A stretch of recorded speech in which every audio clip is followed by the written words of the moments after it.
Hi friends, എല്ലാവർക്കും നമസ്കാരം. Entertainment കീഴിലേക്ക് എല്ലാവർക്കും സ്വാഗതം. കിഴി റിയാക്ഷനാണ്. ഇന്ത്യടാ ഇന്ത്യ, ചക്കുത് ചക്കുത് ഇന്ത്യ. ഒരു രക്ഷയില്ലായിരുന്നു കേട്ടോ. യെസ്, അങ്ങനെ ഇന്ത്യ വീണ്ടും നമ്മുടെ ICC ട്രോഫി ഇന്ത്യയിലേക്ക് കൊണ്ടുവന്നിരിക്കുകയാണ്. 13 വർഷങ്ങൾക്ക് ശേഷമാണ് നമ്മളൊരു കപ്പടിക്കുന്നത്. 13 വർഷം മുന്നത്തെ കാര്യങ്ങളൊന്ന് ചിന്തിക്കണം. 2011 വേൾഡ് കപ്പ് അടിക്കുന്നത് സച്ചിന് വേണ്ടിയിട്ട് മാത്രം. എന്റെ അമ്മോ, അത് ഒരു ഒന്നൊന്നര കാഴ്ചയായിരുന്നു. അതിനുശേഷം ഇന്നലെയാണ് അതുപോലെ തന്നെ ഒരു കാഴ്ച കാണാൻ പറ്റിയത്. കാരണം വിരാട് കോഹ്ലി, രോഹിത് ശർമ്മ ഇവരൊക്കെ 2020 വിരമിക്കാൻ പോകുന്ന ആൾക്കാരാണ്. അവർക്ക് വേണ്ടി യെസ്, അപ്പം അവർക്ക് വേണ്ടിയിട്ടുള്ളൊരു ട്രിബ്യൂട്ട് പോലെ തന്നെയായിരുന്നു ഇന്നലത്തെ കളി മൊത്തം.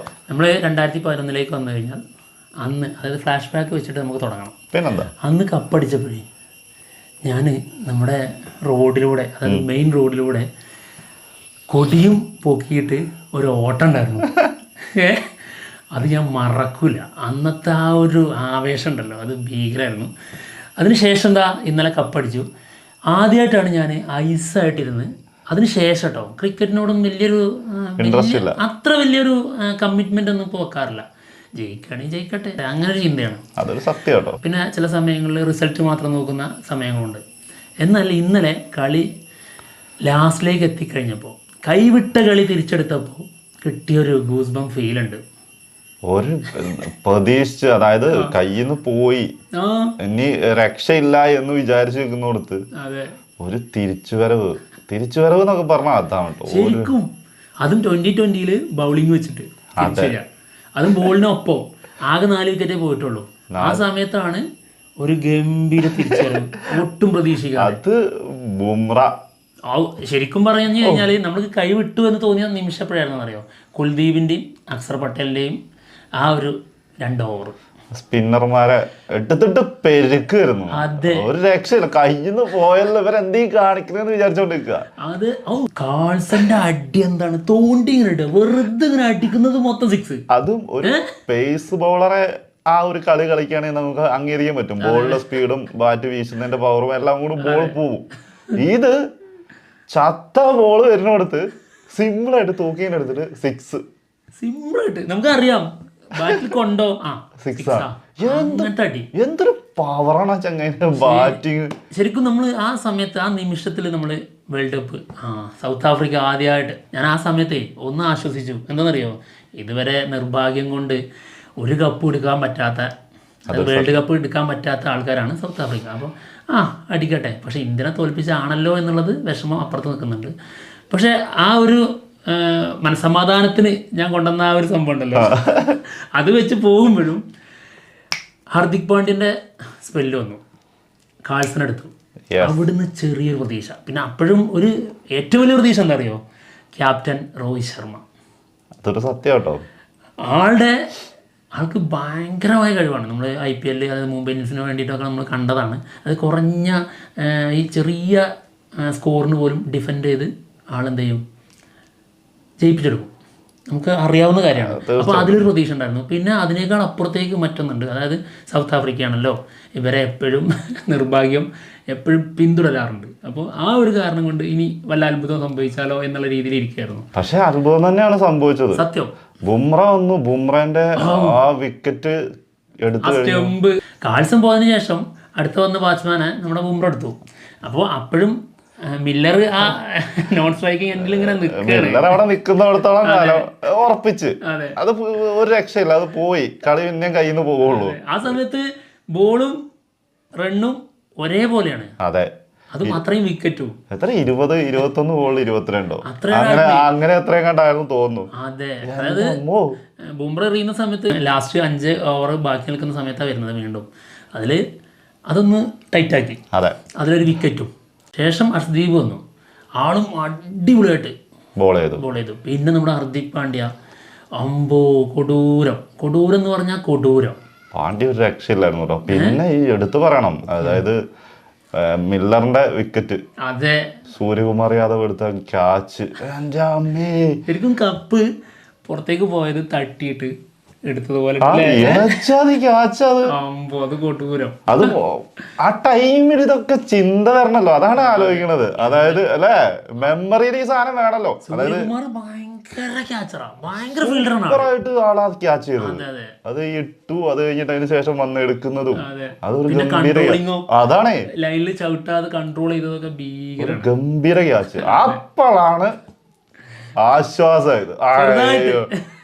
അല്ല എന്നാലും പേടിയുണ്ടായിരുന്നു, ആരെങ്കിലും ഒരാൾ വന്നിട്ട് ഒരു 6 അടിച്ചാൽ കഴിഞ്ഞു, മൊത്തത്തിൽ പാളും. പിന്നെ സിംഗിൾ എടുത്ത് കളിച്ചാൽ മതി, ജയിക്കും, സിമ്പിൾ ആയിട്ട് ജയിച്ചു. പിന്നെ നമുക്ക് അതായത് 80% നമുക്കൊരു പ്രതീക്ഷ വന്നത് 2 ബോള് ബാക്കി നിൽക്കെ 10 റൺ എന്നുള്ള ലെവലിൽ വന്നപ്പോഴാണ്. ഒരു 6ഉം ഒരു 4ഉം അടിക്കണ്ടേ.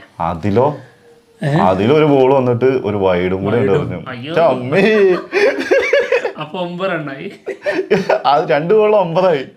അതിൽ ഒരു ബോൾ മിസ്സായി കഴിഞ്ഞപ്പോഴാണ് സമാധാനമായത്. പിന്നെ ഞാൻ അപ്പോഴും വെക്കാറില്ല, ഞാൻ അതുകൂടി കഴിഞ്ഞിട്ട്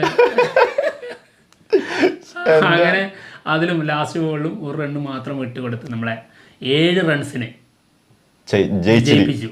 അതും ജയിച്ചു കഴിഞ്ഞപ്പോ കിട്ടിയ ഒരു സന്തോഷം ഉണ്ടല്ലോ, ഒരു രക്ഷയില്ലാത്തൊരു അനുഭവമായിരുന്നു. വിരാട് കോഹ്ലിന്റെ റിയാക്ഷൻ, അതായത് ആള് ആദ്യം റിട്ടയർമെന്റ് അനൗൺസ് ചെയ്തു. ആളുടെ നമ്മുടെ ഇന്ത്യക്ക് വേണ്ടി ഇന്റർനാഷണൽ 2020 അവസാന മത്സരമാണ് നമ്മൾ കണ്ടത്, അത് കപ്പടിച്ചു. അതുപോലെ രോഹിത് ശർമ്മ പിന്നീട് അത് വാർത്താ സമ്മേളനത്തിന്റെ സമയത്ത് ആള് റിട്ടയർമെന്റ് പ്രഖ്യാപിച്ചു. അപ്പോൾ അങ്ങനെ 2 പേര് പോയി. രോഹിത് ശർമ്മയൊക്കെ കരയായിരുന്നു. വിരാട് കോഹ്ലി പിന്നെ എപ്പോഴും അഗ്രസീവായിട്ടുള്ള ഭയങ്കര പവറാണ് അതാണ് കണ്ടത്. ഹാർദിക് പാണ്ഡ്യ അതായത് ഒരുപാട് ട്രോള് ഏറ്റുവാങ്ങിയ ഒരു ആളാണ്. അതൊരു സത്യം കേട്ടോ. IPL മുംബൈ ഇന്ത്യൻസിന് വന്നിട്ട് ക്യാപ്റ്റനായി നിന്നപ്പോൾ കിട്ടിയൊരു ട്രോളുണ്ട്. അതിനുശേഷം ആള് ബാറ്റിങ്ങിലും എല്ലാത്തിലും പിൻപോട്ട് പോയി. പക്ഷെ ഇന്ത്യക്ക് വേണ്ടി മാരകമായ ഫോമിലാണ് ആൾ കളിച്ചത്. ഷമ്മി ഹീറോ ആണെന്ന് ലാസ്റ്റും കാണിച്ചു തന്നു. അമ്മാരി കളിയായിരുന്നു. പിന്നെന്താന്ന് വെച്ചിട്ടുണ്ടെങ്കിൽ അതുവരെ തട്ടിമുട്ടി നിന്നോണ്ടിരുന്ന, അല്ലെങ്കിൽ 9 റൺസിന്റെ മുകളിൽ ആകെ ഒരു കളിയിലും കണ്ട് എടുത്തിട്ടുള്ളൂ കോഹ്ലി, 36 റണ്ണായിട്ട്. ബാക്കിയെല്ലാം 1, 2, 9 അങ്ങനെ നിന്ന കോഹ്ലി ഇന്നലെ 75 റണ്ണ്. അതെ, കിങ് ആവുമ്പോ അങ്ങനെയാണ്. അതൊരു സത്യം. അവസാനം അതായത് എല്ലാരും വീണും തോന്നുന്ന സമയത്താണ് രാജാവ് മുന്നിലേക്ക്. അതൊരു സത്യം. കളിക്കേണ്ട സമയത്ത് ഇറങ്ങി കളിക്കണം. അത് കറക്റ്റ് ആയിട്ട് തന്നെ കളിച്ചിട്ടുമുണ്ട്. ഗംഭീര ഒരു ഷോ തന്നെയായിരുന്നു ഇന്നലെ ശരിക്കും, എല്ലാം കൊണ്ടും. അതായത് ശരിക്കും ക്രിക്കറ്റിന്റെ ഒരു സൗന്ദര്യമുണ്ട്. അവസാന ബോൾ വരെ ഉദ്യോഗജനകമായിട്ടുള്ള ആ ഒരു നിമിഷം സമ്മാനിച്ചുകൊണ്ട് കളി അവസാനിക്കാൻ. അത് കുറച്ചു കാലമായിട്ട് പോയിട്ടുണ്ടായിരുന്നു. അതെ, കുറച്ചു കാലമായിട്ട് ഓൾറെഡി നമുക്ക്, അതായത് കളി തുടങ്ങി ഒരു 10 ഓവർ കഴിയുമ്പോൾ തന്നെ ഓക്കെ ആവും, അവര് ജയിച്ചിരിക്കും. അതെ, അതായത് ബാറ്റും തമ്മിലുള്ള മത്സരമായിരുന്നു. ഇപ്പൊ അങ്ങനെയല്ല. അതായത് ഈ വേൾഡ് കപ്പിൽ നമ്മൾ കണ്ടത് ബാറ്റും ബോളും തന്നെയാണ് മത്സരിച്ചത്. അത് കറക്റ്റായിട്ട് ഏത് കളി എടുത്തു നോക്കിയാലും അത് കാണാനുണ്ടായിരുന്നു. അതിന് വലിയ ഉദാഹരണമാണല്ലോ നമ്മുടെ ബൗളറായിട്ടുള്ള ഒരാളാണ് ഇതിൽ മാൻ ഓഫ് ദ ടൂർണമെന്റ്, നമ്മുടെ ബുംറ. എന്താണ് 19 വിക്കറ്റോ 18 വിക്കറ്റ്, അത്ര വിക്കറ്റാണ് എടുത്തിരിക്കുന്നത്. എക്കണോമി 4.47. ഏത് ലെവലിലേക്ക് എത്തിയത് അത് 2020. എന്താണെങ്കിലും ഇതൊക്കെ കഴിഞ്ഞിട്ട് രാഹുൽ ദ്രാവിഡ് ആ കപ്പ് എടുത്തിട്ട് ഒരു ആവേശം കാണിച്ചിട്ടുണ്ട്. ആള് വിരമിക്കല്ല, ആളും മറ്റേ കോച്ചിങ്ങിന്റെ സൈഡിൽ നിന്നും പിന്മാറുകയാണ്. അപ്പൊ ആളുടെയും ഒരു കപ്പ് എടുത്തിട്ടുള്ള ഒരു സാധനം കണ്ടപ്പോ ഉണ്ടല്ലോ, അമ്മേ എന്താ അതൊരു രോമാഞ്ചം ഉണ്ടാക്കിയ സാധനമാണ്. സത്യം. നമ്മളെ അതായത് ദ്രാവിഡിനെയൊക്കെ ആരാധിച്ചു കൊണ്ട് നടന്ന സമയം ഉണ്ടല്ലോ, ഇപ്പൊ ആരാധന ഇല്ലാന്നുള്ളതല്ല കേട്ടോ. അതായത് അവര് പിച്ചിൽ നിൽക്കുന്ന സമയത്ത് അന്ന് ദ്രാവിഡിന് വേണ്ടിയിട്ട് നമ്മൾ ഒരു വേൾഡ് കപ്പ് ആഗ്രഹിച്ചിട്ടുണ്ടായിരുന്നു. തീർച്ചയായും ദ്രാവിഡിനും ഗാംഗുലിക്കൊന്നും കിട്ടാതെ പോയതാ. ദ്രാവിഡ് ജഡേജയും ദ്രാവിഡും ഇറങ്ങിയിട്ടുള്ള ഒരു സംഭവം ഉണ്ടായിരുന്നു അന്ന്. നാസറുദ്ദീൻ, അങ്ങനെ കുറെ ആൾക്കാരുണ്ട്. അപ്പൊ അതില് സച്ചിന് മാത്രമാണ് ശരിക്കും ഇത് കിട്ടിയത്, സേവാഗിനും. പക്ഷെ ദ്രാവിഡം കിട്ടിയിട്ടുണ്ടായിരുന്നില്ല. അപ്പോൾ ആള് കോച്ചായി വന്ന് ഇത് നേടിയെടുത്തു എന്നുള്ളതാണ്. ആ ഒരു ആഘോഷം, ആ ഒരു സന്തോഷം നമുക്ക് കാണാമായിരുന്നു. ആ ഒരു ആവേശം ആളുടെ ആ ഒരു ഇതിൽ കാണിച്ചിട്ടുണ്ട്, സെലിബ്രേഷനിൽ ഉണ്ടായിരുന്നു, ഭയങ്കരമായിട്ട് കാണാനുണ്ടായിരുന്നു.